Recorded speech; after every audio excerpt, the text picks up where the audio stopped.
All right, well, now your instrument is together, except we need to put on the reed. Now, while you were assembling your instrument, you had your reed in your mouth the whole time. So you had your reed, let's say this is my mouth. I just had it in my mouth and I was sucking on it, just getting the reed so it's nice and flexible. If it's too dry, it won't vibrate.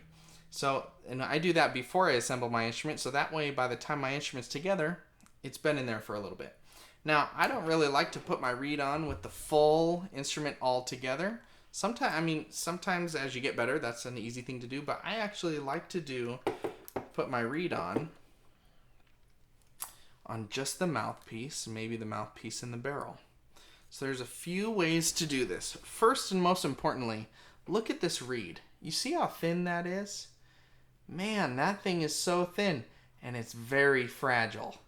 You'll notice the tip of the reed is thinner, the bottom is a little more substantial, but this thing can break so easily. And, reeds, after a while, and after you've gone through a lot of them, they get expensive.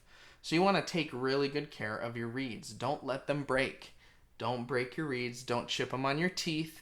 Don't whack them against something. Don't hit them on your mouthpiece when you're putting them together.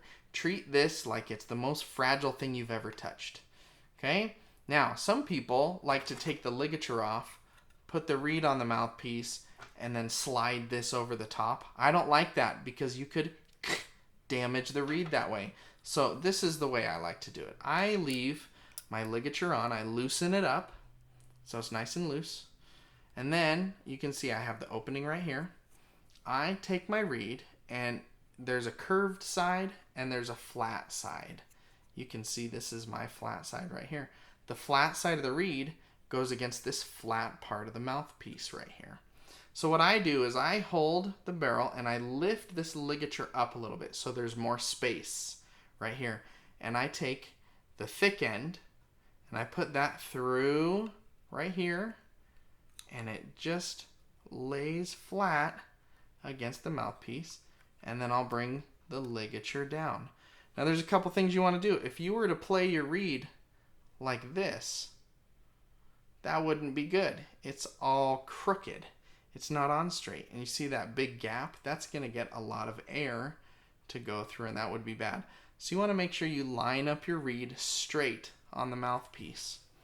The next thing you want to do is you want to make sure your reed is not too high or too low. If it was too high, it'd be sticking out the top like this, and I turn it around, you can see it's going past the mouthpiece. If it was too low, like this, you can see there's a big hole right there. So if I was to blow through that and try to make a sound, it would just be air, because that's how it works. So I need to line it up tip to tip. That's what I say. Tip of the mouthpiece to the tip of the reed. And never touch the tip of the reed. It's so fragile. Don't touch it.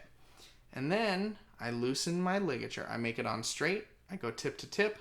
And I touch the sides of the reed like this to adjust it. I'm holding it down here. And then I slide my ligature down. You don't want your ligature way up here. And you don't want it way down here. There's a little U-shaped scrape right here on the reed. And I want the ligature right under that. Some of your reeds might even have a little line. This one does. And it kind of goes right on that line. So I make sure it's straight. I make sure it's tip to tip. And I'm holding the ligature and the reed in place on the mouthpiece. And I tighten up those. And you don't need to tighten these overly tight. They just need to be firm. Tighten it so it's nice and firm. And there you go. Your reed is on your mouthpiece. If I turn it around like this and have it straight, you can see how maybe you can see a little bit of that reed. You want it tip to tip. You don't want the reed and the mouthpiece to be way off from each other. You want them to line up perfect. So now my reed is in place and I've tightened it up. That is how you put on the reed. When you take the reed off, same thing but in reverse. Unscrew these. Don't take this over the top. Just scoot it up a little bit. Take the reed, take it off like that, and then immediately put it in your reed case to keep it safe, not let it get broken. That is how you put on a reed.